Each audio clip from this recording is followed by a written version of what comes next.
Hello mga kabibig! Welcome back sa ating bagong YouTube channel. Ito ang pinakamaingay na YouTuber sa balat ng YouTube. Ako si Kabibig, maglabag-labag na ta with evidence. Nako, kumusta na ba ang motion for reconsideration na final ng Kongreso ni na Martin Romualdez?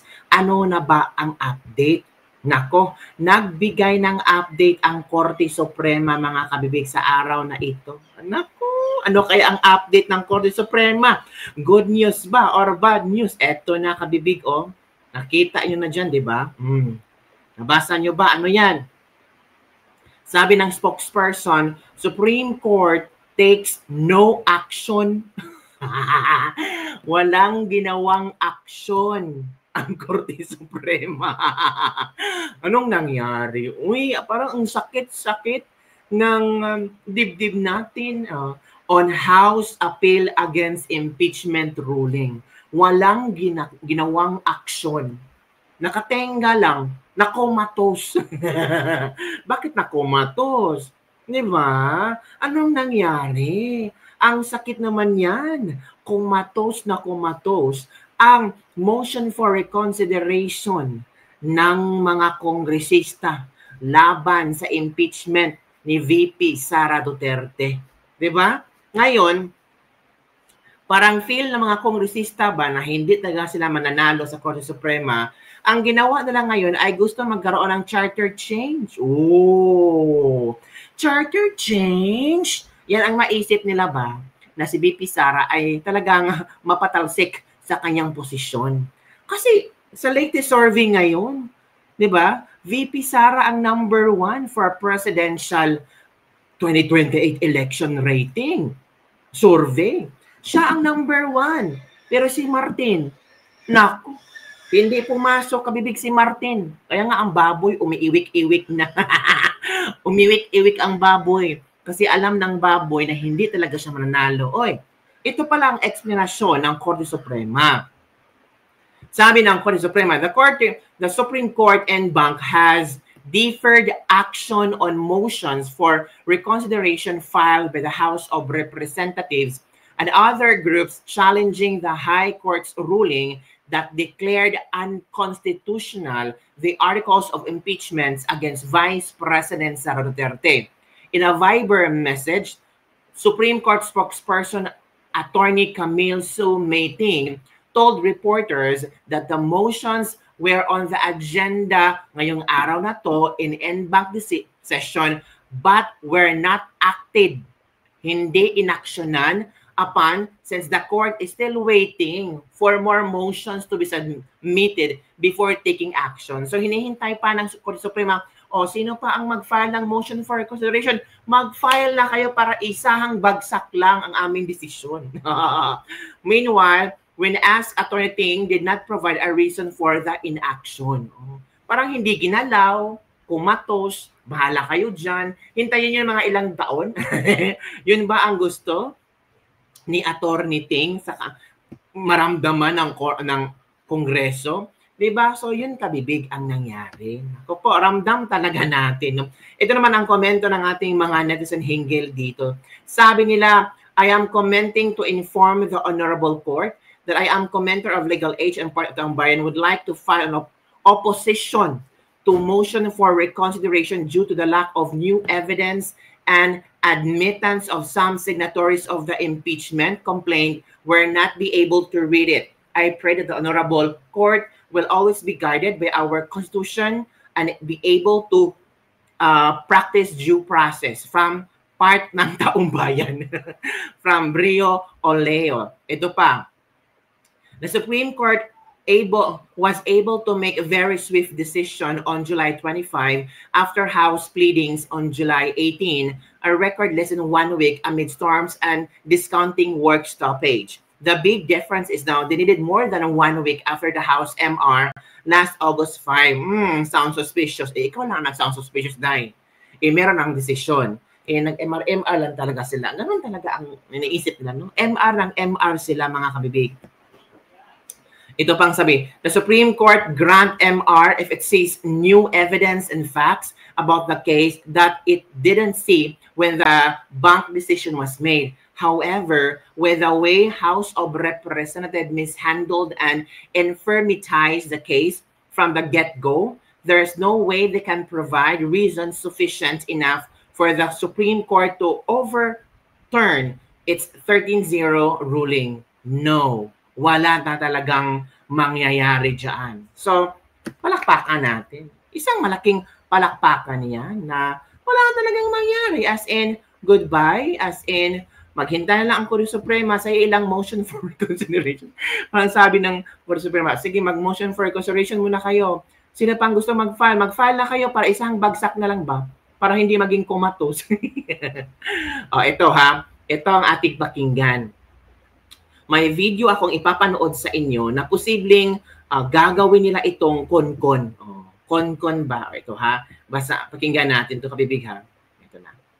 President Sara Duterte. May update po dyan ang Bomradyo Cagayan de Oro. Utang na Constitutional Convention, posible daw gamitin bilang political arm laban kay Vice President Sara Duterte. Konkon, posibleng gamiting political arm laban kay VP Duterte. Hindi man lang ma-impeach, another way na naman ang konkon daw ang gagamitin nila. Nako! May update po dyan ang Bomradyo Cagayan de Oro. Hindi praktikal ang paggamit ng Constitutional Convention o CONCON sa pag-amyenda ng konstitusyon ayon sa constitutional law expert Attorney Alexis Medina. Giit ni Medina, questionable ang timing, motibo at pondo sa likod ng panukalang CONCON, lalo na kung layunin lamang nito ang impeachment ni Vice President Sara Duterte. Aniya, ang proseso ng CONCON ay masalimuot at matagal mula sa pagpili ng mga delegado, pagdaraos ng mahahabang debate, hanggang sa plesitibo kung saan muling hihingan ng pasya ang taumbayan. Bukod sa komplikasyon ng proseso, nangangailangan ito ng bilyon-bilyong pesos sa budget, isang gasusin na hindi makatarungan sa gitna ng umiiral na krisis sa bansa. Bagamat legal na opsyon ito sa pananaw ng Senado, hindi ito itinuturing na pinakamainam na ruta para sa House of Representatives. Dagdag pa ni Medina, walang kasiguraduhan na may konkretong resulta ang CONCON sa loob ng 2 o 3 taon. Kaya sabi ko sa inyo, sabi nga ni Senator Peter Alan Cayetano or Alan Peter Cayetano na talunin niyo na lang si VP Sara 2028. Yun lang talaga ang malaking solusyon na hindi na siya makakaupo sa gobyerno. Talunin niyo na lang. Sa halip, mas nararapat anyang isaalang-alang ang mas epesyente, makatuwiran at makatarungang paraan ng pag-amyenda ng konstitusyon. Correct. Pwede naman pong gawin yan. That can be done. But it's a lengthy process. It's a tedious, madugo na process. No? First, they will decide na kami ba mag-propose ng amendment? Congress ba? Sa Constituent Assembly? Or tatawag lang tayo ng Constitutional Convention, mag-i-election to elect the representative of the Constitutional Convention. Tama. Maraming debate. So magde-debate pa kung ano yung wording, kung ano yung ano. So ito yung binigay sa kanilang Constitution. Yung Constitution din ang kanilang gagamiting basihan kung anong interpretation nila sa trabaho nila. At kung ang interpretation nila, hindi sila tutuloy, kasi nga, void yung articles of impeachment, sabi ng Supreme Court, or sila mismo, tingin nila, void yung articles of impeachment, then hindi sila tutuloy. Okay? That's an option for the Senate. Now, bottom line po nito, impractical yung amendment. Correct, impractical. It's impractical, it's expensive because kung Constitutional Convention, election for constitutional delegates, then another plebiscite, billions of pesos. And takes a lot of time. So it's not advisable, especially even from the cost perspective. No? And not to mention priority perspective. Bumabaha ho sa iba-ibang parte ng Pilipinas. So 1 billion for what? To choose constitutional delegates, and so impractical po. May point talaga si Attorney Alexis. Oo nga, unahin pa natin yung CONCON kumpara sa problema ng baha. Kumpara sa flood control projects, kumpara sa korupsyon sa flood control project na dapat imbestigahan. Uunahin pa natin ang CONCON, uunahin pa naman natin ang mga Duterte na naman.